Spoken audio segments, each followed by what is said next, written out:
Welcome to everyone. This is N. Venkat Sai studying 10th class in Veeram Sila Reddy International School.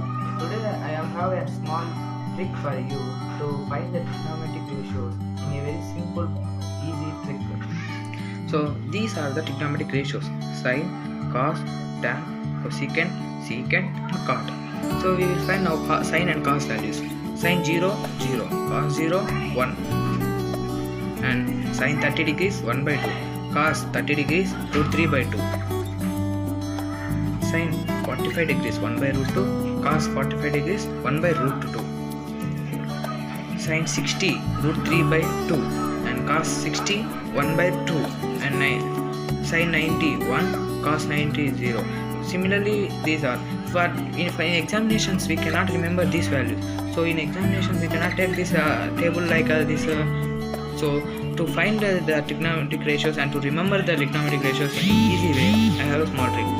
For this trick, we need with your hand only you can use. Take your left hand and facing towards you, and take thumb finger as 0 degrees and index finger as 30 degrees, middle finger as 45 degrees, ring finger as 60 degrees, little finger as 90 degrees. We have sine. For sine and cos we have two different formulas.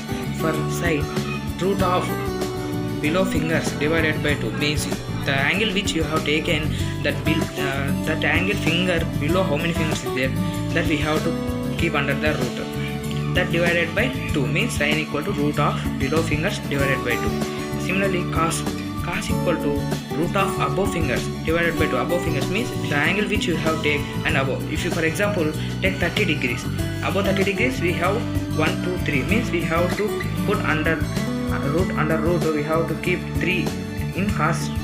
But similarly in sine we take 30 means down only one finger, so we have to keep under root only 1. So similarly now we will find all the value, some trigonometric ratio values means sine for a sine and cos.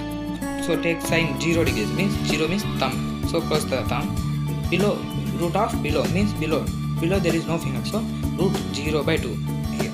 Root 0 by 2 means that equal to 0. And now take index finger means 30 degrees, so sine 30, below only one finger, so root of 1 divided by 2 means root 1 divided by 2 equal to 1 by 2. And now sine 45 degrees, 45 middle finger, so below 2 fingers are there, so below 2 means root of 2 divided by 2, that equal to root 2 by 2, that equal to 1 by root 2. Next 60 degrees means ring finger take, so below there are 3 fingers, so root of 3 divided by 2 means sine 60 root 3 by 2. So now take 90 degrees, so sine 90 below, so here 90, so 90 below 1, 2, 3, 4, so below 4 fingers we have, so 4 root of 4 divided by 2, that equal to 2 by 2 equal to 1. Now cos, if you take cos above, root of above fingers divided by 2, so sine 0, cos 0 above 1, 2, 3, 4 fingers, so above 4 fingers we have, so root of 4 divided by 2, that equal to 2. Next take index finger means cos 30 degrees, so cos 30 because there are above 1, 2, 3 fingers, so above 3 fingers means root of 3 divided by 2, that equal to root 3 by 2. And take middle finger means 45 degrees, above only 2 fingers, so root 2 divided by 2, that equal to 1 by root 2. Next take ring finger, that is 60 degrees, so above only one finger, root of 1 divided by 2, that equal to 1 by 2. Next little finger, above only 0, so root of 0 by 2, that equal to 0. Root 0 divided by 2 equal to 0. So similarly we can find the tan values, cosecant values, secant values, cot values. Thank you.